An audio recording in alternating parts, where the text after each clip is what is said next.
We're here doing a special mini episode for you guys. One of our Patreons, Ioannis Karelis, DM'd me personally on the back of my reaction video after Olympiakos' win over Zalgiris on Thursday night to discuss one of the points that I brought up regarding a certain player. So when we were discussing our chat between me and Ioannis, I thought it would be a good idea to actually bring this chat to you guys and make it public for the Thrill of Seven International family, just because Ioannis has an extra sort of expertise in the game of basketball, having played professional basketball in Greece in the past. So instead of keeping it behind closed doors and just the two of us discussing whether my point that Shaquille McKissick is one of the top three players, American players to ever play for Olympiacos,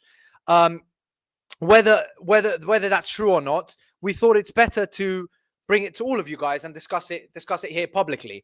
So just to recap for anyone that didn't watch the Olympiacos Zalgiris reaction, I mentioned that McKissick and what he brings to Olympiacos and everything that he's brought over the past 5-6 years have made him arguably one of the top 2 or 3 best American players to ever play for the club.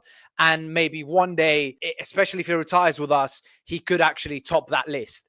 Now, Ioannis has put forward some ideas as to why this might not be the case, but why this could also be the case. So before I introduce you to Ioannis and put forward his ideas, I'm just going to very, very briefly argue my point, just a 30-second recap of what I said in the video. The reason why I brought up McKissick is because in the second quarter, in my opinion, he kept us in the game. His energy kept Olympiacos from falling really far behind, because that was the point where Zalgiris seemed to be getting a lead. And McKissick's energy and hustle was what sort of kept the game tight. I know we went into the half 8 points down or 12 points down, but if it wasn't for him, it would have been much, much worse. And for example, the first play that he did was a steal and a dunk right off the bench. That's the first thing that he did, and that's the sort of energy that you need. And that's what McKissick always brings, in my opinion, and which is why I think this year so far he's the 6th man of the EuroLeague. So with that in mind, let me introduce you to Ioannis, one of our Patreons. Welcome. Thanks for joining us. Thank you, Dimitri. Thank you for having me on. It's a pleasure to join you and to have this conversation. I think it's really cool that you're, bringing on Patreon members and having these conversations, and hopefully it'll inspire more chats about different things moving forward. I guess you want me to start by sort of giving my overview of my position on this conversation and what I think. I think, first of all, I definitely want to say, in complete agreement with you on everything you said about what Shaq did against Zalgiris, but what he's also done in the past. He did it in Game 5 against Barcelona last year, hitting that, and 1-3, I think, and that big layup in the last 3 minutes of the game. He did it in Game 5 against Monaco in, I think, 2022 with Kevin Durant watching. So, he is a loyal servant. He's an example to how every American player should be playing for us. I think the longevity, the energy, the spark plug, all of these things you've said 100%. For me, he's probably arguably in the top 5 all-time Americans we've ever had. But my position is that he's not in the top 3, at least yet. And that's because, for me, in order to be top 3 greatest contributors to the club, you have to have won a EuroLeague with the club at least. With that being said, I think for me, the top 3, and should I put forward my top 3 and then we can go back and forth on it? I think is that fair? Yeah, of course. Perfect. Yeah. For me, top 3, I think number 1 is David Rivers, and it has to be because of what he's meant for the club historically, because he won our first one and he was the Final Four MVP for us. 3 seasons with the club, great player. I think he set tone starting off. Then I think for me, the second one that's also a lock is Kyle Hines. I know he only played for us, for 2 seasons, but they were the last 2 championships we won. He won 2 EuroLeague titles. He was, the best defender we had on the team. He had that iconic block on Mirotic in the final against Real. He brought us 2 championships, and he had, great stats as well. And then for me, the number 3, and I think this is the one that we would argue on whether or not you want to put Shaq into it. For me, it's AC Law. Again, because AC Law, was there for those 2 championship winning seasons. He played big in the final against Real Madrid. He had 20 points, I think. He had a big game. And so he delivered alongside Hines 2 EuroLeagues for us, which Shaq hasn't done yet, unfortunately. So in my estimation, it's just a matter of, championship success versus longevity. So for me, I would say championship success should matter in the overall who the greatest, players in the club are. That's my take on it.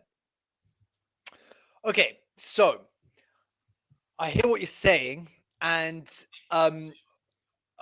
this is something to do that, in my opinion, has to do a lot with nostalgia. Both of us you were in your early teenage years. I was in my mid teenage years when we won those EuroLeague titles in 2012 and 2013. Obviously, looking back at those times, we look at some of the players on that team and they hold a special place in our hearts, right? And that goes even especially to AC Law, in my opinion. I think AC Law and Karl Heinz, as you said, if you were to rank just the two of them, Heinz goes above Law. I think we both agree on that. So there's no point in disagreeing which one would McKissic overtake. Now, I'm going to argue the point that I think he overtakes both of them, and there are other Americans that could potentially kick McKissic out of the top three. However, let's just talk about these two to start off with, because those are the two that you brought up, and they're the two most recent Americans that Olympiacos fans have sort of fallen in love with, outside of McKissic and Thomas Walkup as well. Those are the four sort of Americans the last decade or so that they give off a Gavros mentality. They feel the sort of players that put that passion and hustle in the game. Do you know what I mean? They're not mercenaries. They come and they give it their all, right? So my first point as to why I believe Shaq is actually above both Heinz and Law is I'm going to talk about the EuroLeague Championship and whether someone wins it or not. Now, I agree. Both of them won 2 titles. Both of them were very important in winning them both titles. Heinz was our main center in both, our main 5. And AC Law, especially in that, well, in the first one, he came halfway through the season, and him and Dorsey sort of changed how Dorsey, as in the big man Dorsey, not the Dorsey that we have now, just for any fans, just to make sure we're not getting confused. This is Dorsey, Joey Dorsey, I think his first name was. He was a center. Joey Dorsey. Him and AC Law came through halfway through the season, the 2011-2012 season. Now, they changed the team for the better. However, AC Law, just as Karl Heinz, although they were important, they were not the best players on those team, nor were they the second best player on that team. And the gulf between them and the top 2 players that led us to both of those championships, in my opinion, is too large for us to say that they are responsible or they could single-handedly have brought us the title. Now, basketball's obviously a team game, and everyone's important, and everyone puts their piece into the championship. However, when you have a team that is led by Spanoulis and Pridezis, and as we know what they did in both of the EuroLeague seasons, I cannot put them up there saying that's how important they are. So although they won 2 EuroLeague titles, it wasn't because of them. They obviously helped. Now, in my opinion, if Shaq was on that team instead of either of those two, we still would have won it. This is where my argument relies upon. The reason why McKissic hasn't won it is not because it's his fault. It's just unlucky. That Real Madrid game 2 years ago, the final in Kaunas, was it Kaunas 2 years ago? Well, I think you were there as well. I think I was there. Yeah, I was right there. Yep. That final, that is not McKissic. We should have won that game. Like it's that's just unluckiness. And now it would have been a different conversation. Could be saying he has 1 title. So that's where I start with that. What's your opinion on that point? So first of all, I think we need to separate Heinz and Law, because the 3 5s on that 2013 team were Josh Powell, Kyle Hines, and Giorgis Hermadini. And Josh Powell outside of that pick and pop, first play every game, he shot a mid-range pick and pop. He didn't play for the rest of the game. It was Kyle Hines and Pero Adic playing at the 5, right? Pero Adi splitting the 4 and the 5. I think Hines was a lot more important to that 2012, 2013 team than we give him credit for. I mean, in the semifinal, he was guarding, Kristic, Skriapa. He was all over the court, diving for loose balls. And we held them to, I think, I was there as well in 2013. I think we held to Yeah, 59 points, which is insane. Or maybe even 50, 53. It was a very low number, right? Hines was, I think it was around the 60 mark. Yeah. I think it was high 50s, I think. We held them down, and that they were a high scoring team. I mean, overall, though, I think we should separate Hines and Law because, that argument that you're making, I think with Law, we can make it because, I mean, Law was a spark plug guard off the bench. He came in, filled in for Mazzari, and in that game, specifically in the final, he played very, very well. He was excellent in the final. No one's he was excellent in the final. Excellent in the final, right? Now, I will say, though, on the McKissic, piece of this team, I think we're doing Walkup a disservice here because Walkup only joined a year after McKissic, right? Both of them have absurd numbers of games, more than any other American does for Olympiacos. I think McKissic's played over 130, 40 games in the EuroLeague, and Walkup's close behind him, right? But in that time, Walkup, averages a lot more assists, more steals. He was Defensive Player of the Year, starting point guard. In my opinion, Walkup is more important to our team right now than McKissic is, just because of the uniqueness of what he does. He's only been here for a season less. So I think even if this team were to win this year and then also next year, let's say for the sake of argument, I would say Walkup would be higher than McKissic on that list. So then you would have to take both Hines and Law out in order to put McKissic onto it, right? So that's a bit the problem with this team, is that we're kind of overlapping two other generational Americans that play for us in Walkup and McKissic, and it's a question of how do you distribute the team's success to each one. I see your point though about McKissic's relative importance. I will say though that I would argue McKissic is probably on the 2022-23 team, fourth, fifth, maybe sixth most important in that sort of range. 2023 team, we had Vezenkov, Sluka, Papanikolaou as well that season. He was, probably within that 3 to 6 range if you really wanted to rank importance. And I would actually argue that that's probably where AC Law fell as well on those championship winning rosters. When you rank this importance 3 to 6 place, what McKissic brings and what McKissic has brought over the past 5 years, no one else on our team can do. Whereas realistically, for example, what Thomas Walkup does, you could argue some players could also do on the team. In previous years, Slukas thought that he could have done it. In this year, could you say, well, Williams Goss could do it? I'm not saying that they could do it as well, but they can do it. Peters did to an extent what Sasha did. Like Alec Peters was our best defensive player last year. He was our top scorer. Yeah. So he sort of filled those boots, those shoes. Do we say boots in basketball? No, because you fill the boots in football, but I don't know if you say it in basketball. But no, we can't. I cannot see anyone on this roster, and haven't seen anyone on this roster in the past 5 years, bring the uniqueness of what McKissic brings, which is why, although you're saying, yes, in the 2023 EuroLeague final and that season, he was probably 3 to 6, but he was so crucial for what he brought that it was so special, and that without that piece, even if it was number 6, no one else could have brought it. So it would have fallen apart without that number 6 piece. That's my argument regarding that bit. Yeah, probably. I mean, definitely very important player. I will push back a little bit on anyone being able to do what Walkup does, especially on the defensive end. I think, offensively, potentially. Not anyone. But defensively, not there's anyone. no one on our team. And there's no one in Europe outside of... I see that. But defensively, Walkup's importance can't be understated. It's interesting, though, the whole idea of like what McKissic brings energy-wise, right? Because what McKissic brings, which is unique, is that he has this sort of downhill athleticism, bringing the ball down the floor. It's why when we have less than 6 seconds left on the clock, we give him the ball and let him run, because he does that better than I think still anyone in Europe, right? And he's obviously worked very hard on his game, even in this summer, and he's come back, better. So all these things I think are true. But in order to put him, above, for me, 2 players that have, when you contribute to a club's legacy, in my head, and forgive me, I'll bring an example here, right, in my head. And this is a little bit different because these players were both the best player on their team. But if you take the Toronto Raptors, right, you look at DeMar DeRozan, who played on the team for 10 years, right? And he was probably their best player, right? He was an all-star, great player, right? But they never made the finals. They never won anything because every year they ran into LeBron James, right? Okay.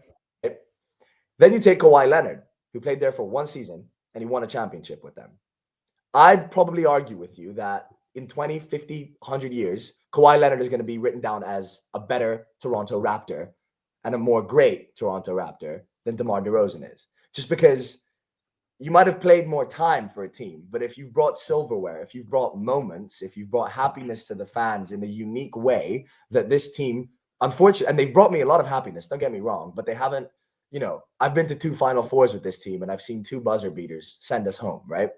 I think if you're not bringing those moments, those great specific moments of happiness, then to be top 3 greatest when there's other players that have brought that. And again, I don't want to hold Hines' lack of longevity against him, and Law as well, because the reason Hines didn't stay for longer is because we didn't want to renew him in the middle of the season, because that was the policy back then. So we had waited until the summer when his contract expired to renew him.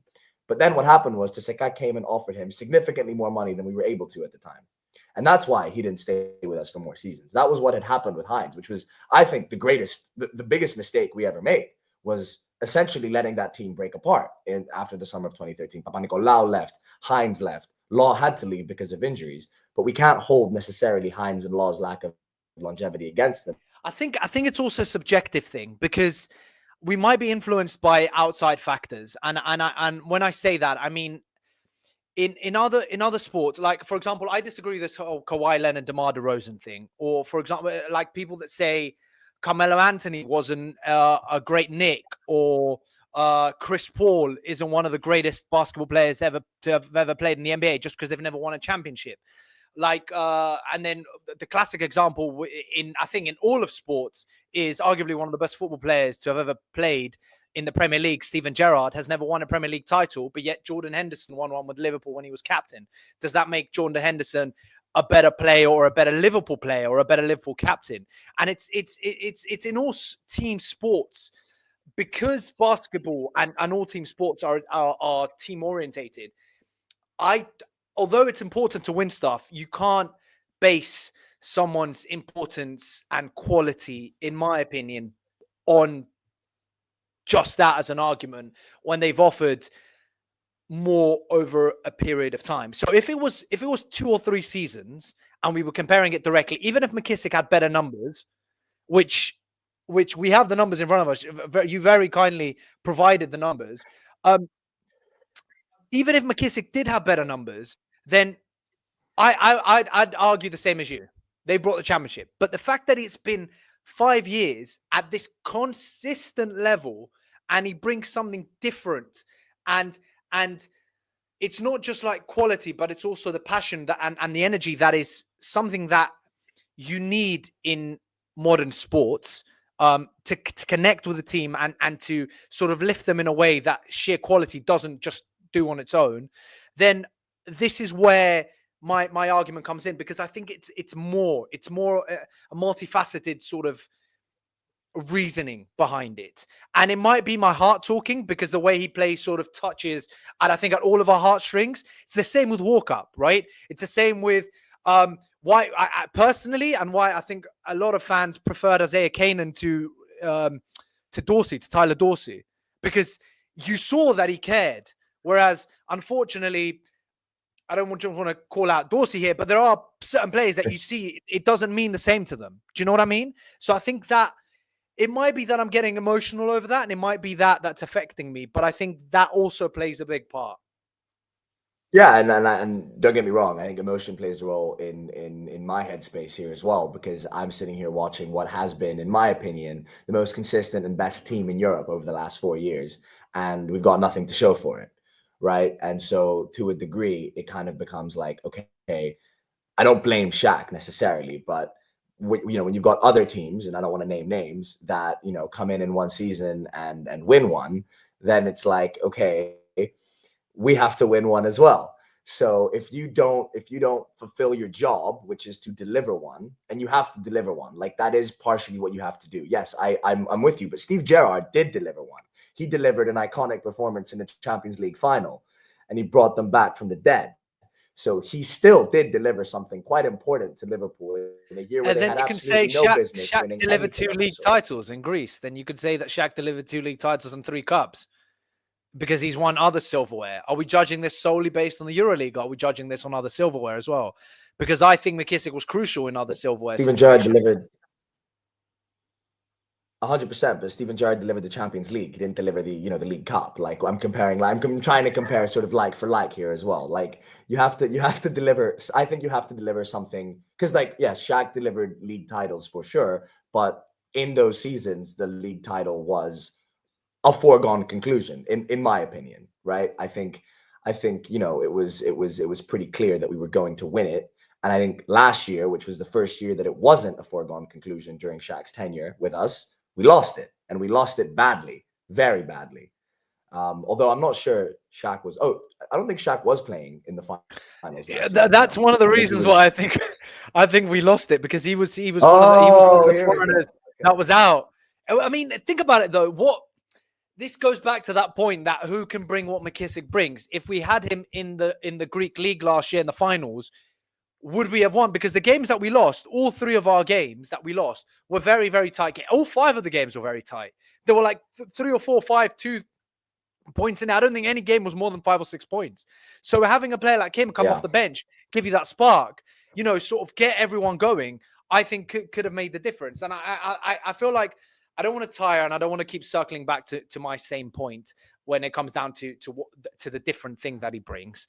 I just want to run over some numbers quickly before we talk about just a couple more Americans and then close up.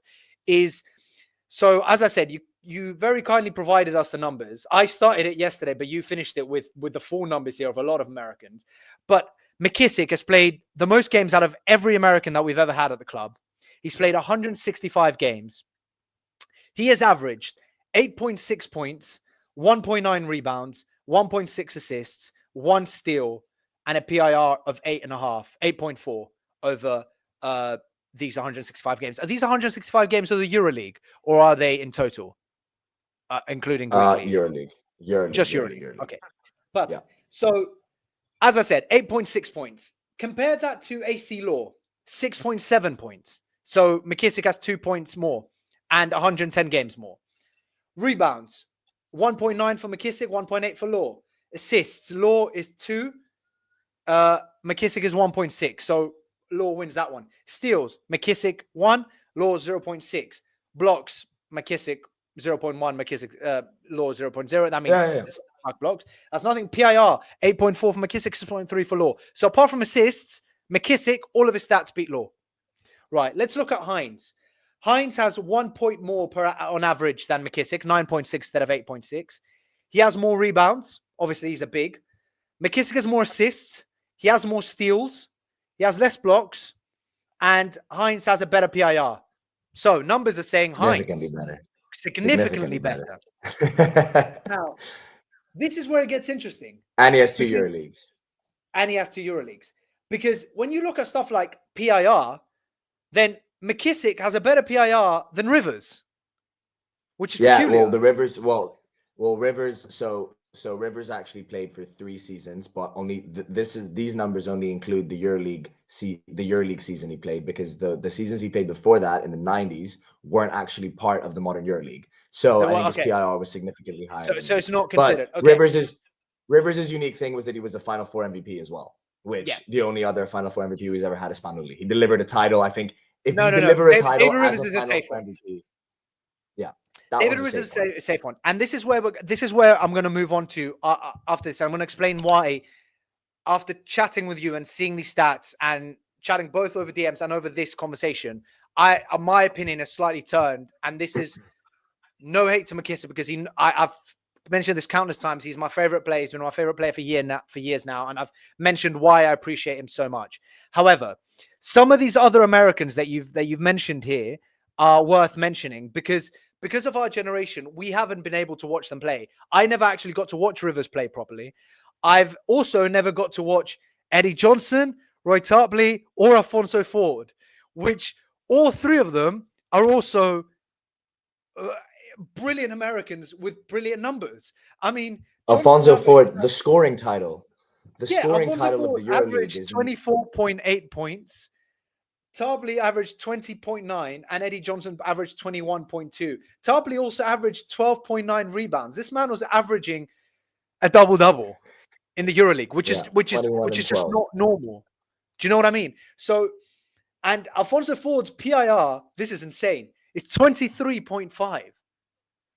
Like the reason why when I made the comment that I made the other day, and obviously I was excited because of the game. These players, I've never actually seen them play. My They only played for 1 year each. It's the same, but it's the same with a lot of millennial / Gen Z fans. We haven't watched these legends play. Like I've never seen Michael Jordan play. For me, the epitome of the best basketball player in the world, having seen it, is LeBron James. Now, I know everyone's going to disagree with me, and the stats disagree with me, and everything disagrees with me, and that's completely fine. But like, I've never actually watched them play, which is why when I was sort of doing this in my emotion and raw, I didn't bring these guys up and I said top 2 or 3 because I was thinking Kyle Hines, AC Law, Thomas Walkup, Shaquille McKissick. That's pretty much it. I wasn't thinking about these guys from the 90s that are absolute legends. So with that in mind, and the numbers that you brought in front of me, I think McKissick comes in at the 6/7 based on if you put him above Walkup or not. The four older guys from the 90s, Rivers, Johnson, Tarpley, and Ford, are the top 4, including with Kyle Hines. They make the top 5. Just based on numbers. And I know it was only a season, but the numbers are so much better that their longevity is cancelled out. Which is why my reasoning between McKissick, Hines, and Law is a lot closer because the numbers are closer. Hines and McKissick's numbers are not that much different, which is why I'm saying that his longevity and the period that he's done it for is why there was a discussion. Whereas after having seen these numbers, I'm like, oh shit, this was such a big difference that I can't argue that. Now, what's your opinion on this? I think it's tough. I think it's tough because actually when I did this research, I was actually the other way around. I started thinking about whether or not McKissick arguably could be in the top 3 because I mean, yes, looking at the numbers, I mean, you look at those 3, Johnson, Tarpley, and Alfonso Ford, who, by the way, Alfonso Ford, I don't know if you know this, the EuroLeague scoring leader trophy is literally called the Alfonso Ford. It's named after him. Yeah, because of him. how good of a scorer he is. Yeah. He was phenomenal. But this is like, we're talking what, 90, we're talking 96, 97? Yeah, 97, 90s, right? 90s. The year we won the EuroLeague. Alfonso Ford was early 2000, I think. But regardless, this is a period that we never got to watch firsthand. That's the problem, I think. Yeah, but none of them won. Generation. That's the thing, though. None of them won anything for the club. Well, I mean, they won an odd league or a cup here and there. None of them won the EuroLeague, and they only played for a season, which is why, for me, I mean, I think they're worth mentioning just because I think they're the names you hear a lot of the old heads bring up. Roy Tarpley. These are the things you hear when you talk to older people. The accent. but Eddie Johnson. But ultimately, they didn't win for the club and they didn't stay for many years, which is why I don't know if I'd put them, above someone like McKissick. For me, I think David Rivers and Kyle Hines are clearly top. I would be willing to think about McKissick over Law, but my line that I'm taking here is that actually Walkup's only played 30 less games than Shaq, right? But Walkup was the defensive player of the year last season.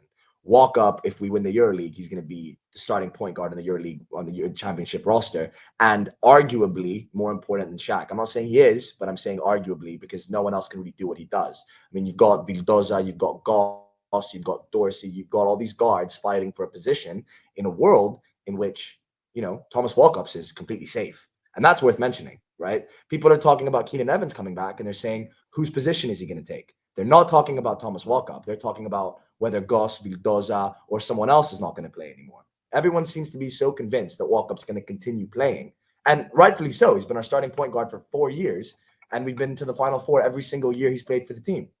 His contribution, he's played every single game, and he's consistent. His contribution has been unmatched last season. But we haven't won it with him as the starting point guard, which goes back to your argument from before.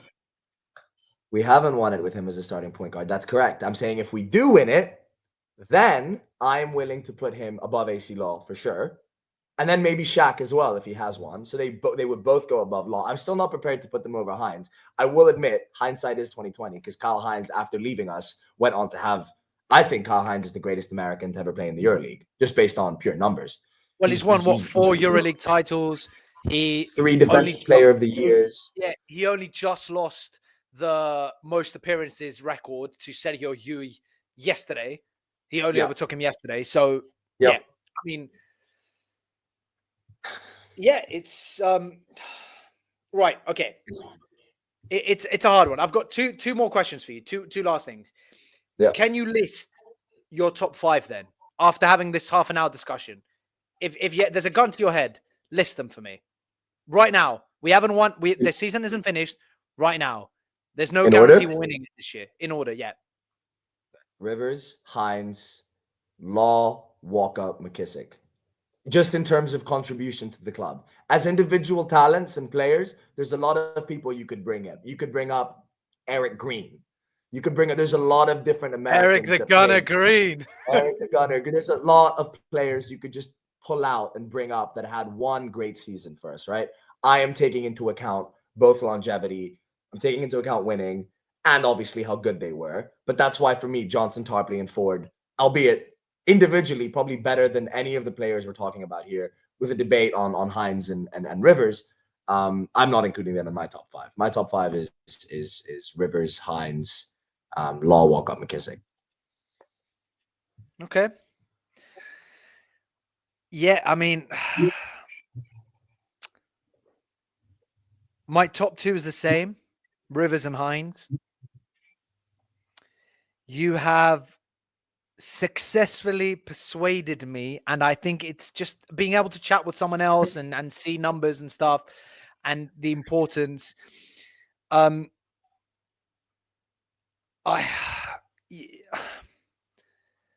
trying. I don't know if Walkup goes above McKissick. Keep McKissick in. I don't know if Walkup goes above McKissick. That one's open to debate. I think McKissick goes above Law. I think the debate's finished there, in my opinion. I think McKissick goes above Law, doesn't go above Hines. And I think it's also what you said, the hindsight, what Hines achieved afterwards, and also the position that Hines played. No one else brought that in the team, whereas Law, he was a guard on the same roster as Spanoulis. So was he needed in the same way?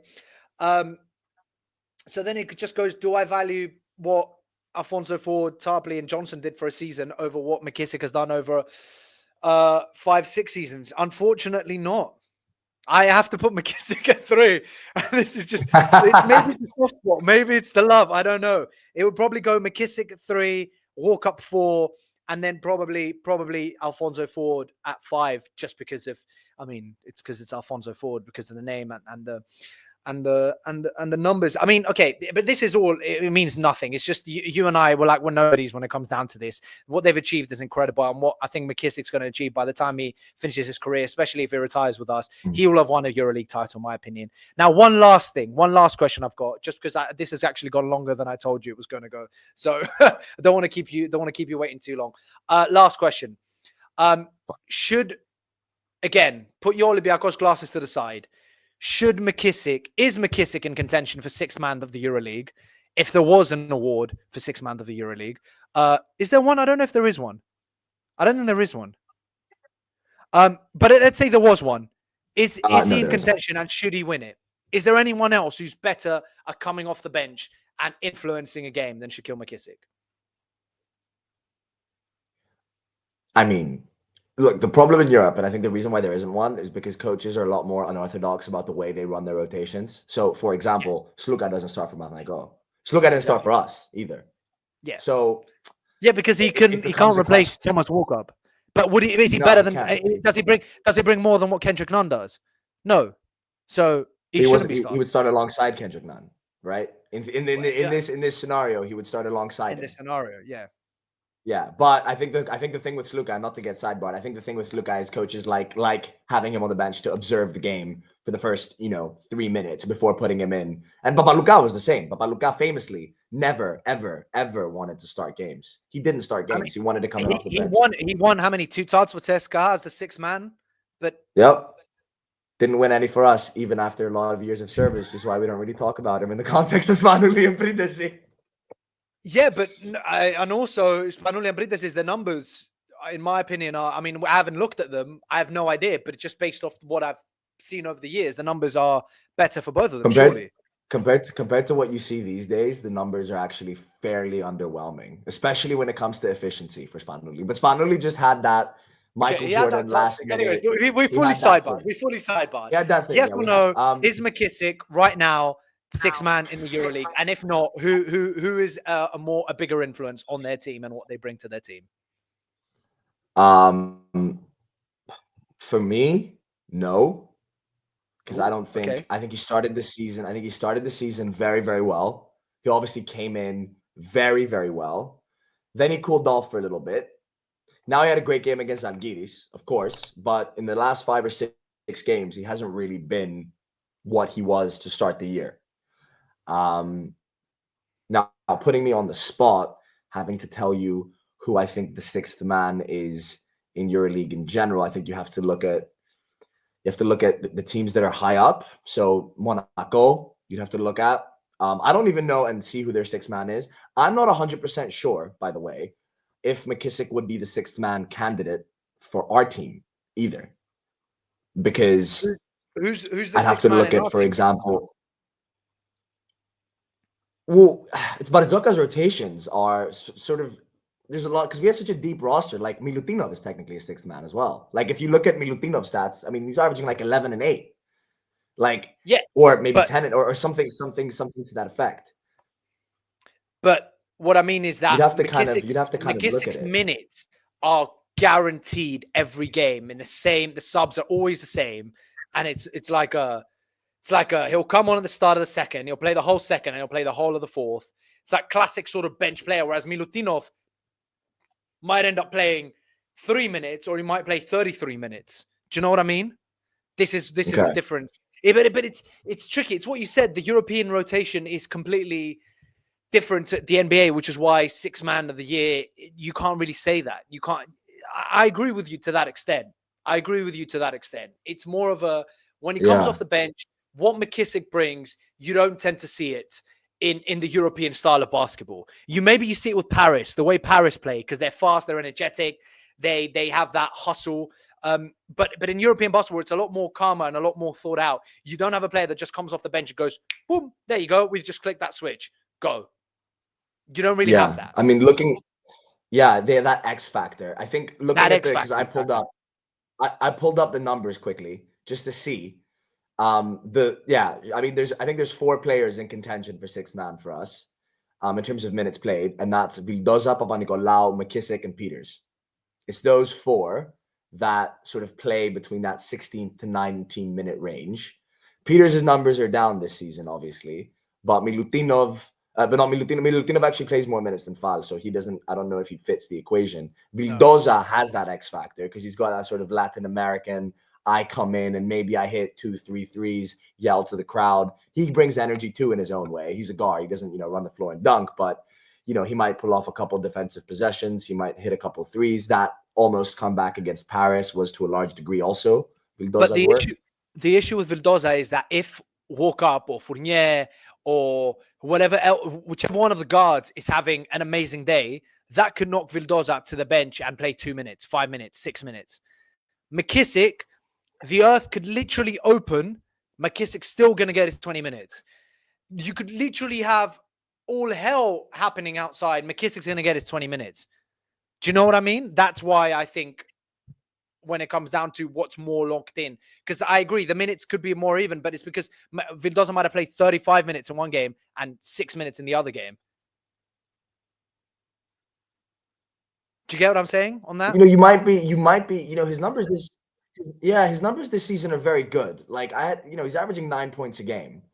So no, he's been excellent. He's found a role for us. He's definitely found a role. He's definitely up there. I'm not ready to say that he is the sixth man of the year because there's definitely someone we're forgetting that plays for Monaco or Fener or someone like that. That's a little bit more impactful.